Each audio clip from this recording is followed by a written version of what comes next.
ಸ್ನೇಹಿತರೆ, ಖನಿಜಗಳ ಮೇಲೆ ತೆರಿಗೆ ಕೇಂದ್ರಕ್ಕೆ ಅಧಿಕಾರ. ಗಣಿಗಳು ಮತ್ತು ಖನಿಜಗಳ ಮೇಲೆ ತೆರಿಗೆ ವಿಧಿಸುವಂಥ ರಾಜ್ಯಗಳ ಅಧಿಕಾರವನ್ನು ಕಸಿಯುವಂಥ ಗಣಿ ಮತ್ತು ಖನಿಜಗಳ ತಿದ್ದುಪಡಿ ಮಸೂದೆ 2026 ಸಂಸತ್ತಿನ ಎರಡು ಸದನಗಳು ಅಂಗೀಕರಿಸಿದ್ದು, ಈ ಮಸೂದೆಗೆ ಲೋಕಸಭೆಯಲ್ಲಿ ಬುಧವಾರ ಅಂಗೀಕಾರ ದೊರೆತರೆ ಗುರುವಾರ ರಾಜ್ಯಸಭೆಯಲ್ಲಿ ಅಂಗೀಕಾರ ದೊರೆತಿದೆ. ಇಲ್ಲಿ ಎರಡೂ ಸದನಗಳಲ್ಲಿ ಮಸೂದೆ ಕುರಿತು ಚರ್ಚೆ ನಡೆಯಲಿಲ್ಲ. ಕಾರಣ ಏನಪ್ಪಾ ಅಂತಂದ್ರೆ, ಗೃಹ ಸಚಿವ ಅಮಿತ್ ಶಾ ಅವರನ್ನು ಸದನಗಳಲ್ಲಿ ಹೇಳಿಕೆ ನೀಡಬೇಕೆಂಬಂತ ಈ ವಿಪಕ್ಷಗಳ ಆಗ್ರಹದಿಂದಾಗಿ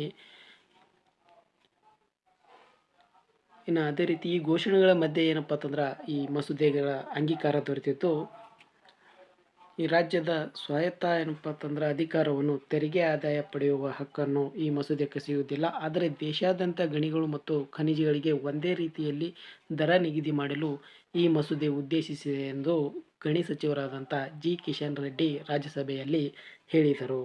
ಈ ಮಸೂದೆ ಪ್ರಕಾರ ಏನಪ್ಪಾ ಅಂತಂದ್ರೆ, ಕಲ್ಲಿದ್ದಲು, ಸುಣ್ಣದ ಕಲ್ಲು, ಕಬ್ಬಿಣದ ಅದಿರು, ತಾಮ್ರ ಮತ್ತು ಮ್ಯಾಂಗನೀಸ್ ಈ ಪ್ರಮುಖ ಈ ಖನಿಜಗಳು ಕೇಂದ್ರದ ಅಧಿಕಾರದ ವ್ಯಾಪ್ತಿಗೆ ಬರುತ್ತಿದ್ದು, ಉಳಿದಂಥ 46 ಸಣ್ಣ ಪ್ರಮಾಣದಲ್ಲಿರುವಂಥ ಖನಿಜಗಳು ರಾಜ್ಯ ಸರ್ಕಾರದ ಅಧಿಕಾರದ ವ್ಯಾಪ್ತಿಗೆ ಬರುತ್ತವೆ. ಸ್ನೇಹಿತರೆ, ಈ ಖನಿಜಗಳ ಮೇಲೆ ರಾಜ್ಯಗಳು ಹೇರುವಂಥ ತೆರಿಗೆ ಪಾಲು 65% 85ಕ್ಕೆ ಏರಿಕೆಯಾಗಿದ್ದು, ಕೇಂದ್ರ ಸರ್ಕಾರಕ್ಕೆ ಕೇವಲ 11% ತೆರಿಗೆ ಪಾಲು ದೊರೆಯುತ್ತಿದೆ. ರಾಜ್ಯಗಳಿಗೆ 88% ಪಾಲು ದೊರೆಯುತ್ತಿದ್ದು, ಆದ್ದರಿಂದ ರಾಜ್ಯ ಸರ್ಕಾರಗಳಿಗೆ ಆದಾಯದಲ್ಲಿ ನಷ್ಟವಾಗುವುದಿಲ್ಲ ಎಂದು ಕೇಂದ್ರ ಗಣಿ ಸಚಿವರಾದಂಥ ಕಿಶನ್ ರೆಡ್ಡಿರವರು ಹೇಳಿದ್ದಾರೆ.